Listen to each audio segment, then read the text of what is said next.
Hey everyone, Eric Grossarth here with EastIdahoNews.com, coming to you from our newsroom.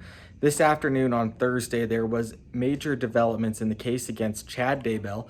Prosecutors filed their notice of intent saying that they will seek the death penalty against the man who is accused of killing his former wife and his new wife's 2 children. Now, a Fremont County grand jury indicted Chad in May on these charges that included first-degree murder, which is in Idaho punishable by death if convicted.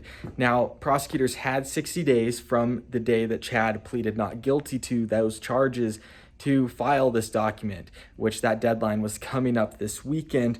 Now, prosecutors in these documents cite the reasons why they feel that the death penalty is warranted. So I'm going to read to you right now the reasons why prosecutors filed the intent to seek the death penalty against Chad Daybell.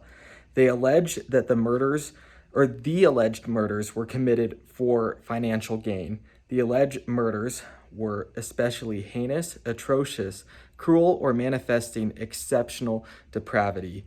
The defendant exhibited an utter disregard for human life, and the defendant has exhibited a propensity to commit murder and will probably constitute a continuing threat to society. So after this was being filed, we got a statement from the prosecutors in this case, Special Prosecutor Rob Wood and Fremont County Prosecutor Lindsey. And in this statement, they said, "Today we filed our notice of intention to seek the death penalty against Chad Daybell. Our process in making this determination was lengthy and comprehensive. We conferred with those immediate family members of J.J. Vallow, Tylee Ryan, and Tammy Daybell who have indicated a willingness to speak with us and allowed them an opportunity to provide their input if they wished to do so.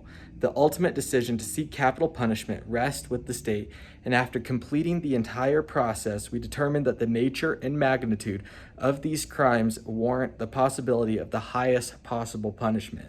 This determination only applies to Chad Daybell." Now, that last little part there about it only applying to Chad Daybell, Lori's case is stayed. She was committed to the Idaho Department of Health and Welfare after a mental health professional deemed her not competent for trial, and the judge sent her off there to receive some mental health treatment before her case can proceed. So they'll come back and review that at a future date. But again, they can't file this intent until she's entered any kind of plea right now, and the case is stayed, so no filings, anything like that. So Chad, what's next for him? He has a pretrial conference in September that will happen before this already scheduled trial that was set for November. But data that I've looked at for several cases that have the death penalty on them take much longer at this point, several more months, years even, for a death penalty case to at least reach trial and come to some sort of conclusion. So again, we have all of these documents on EastIdahoNews.com. We'll provide updates as they become available.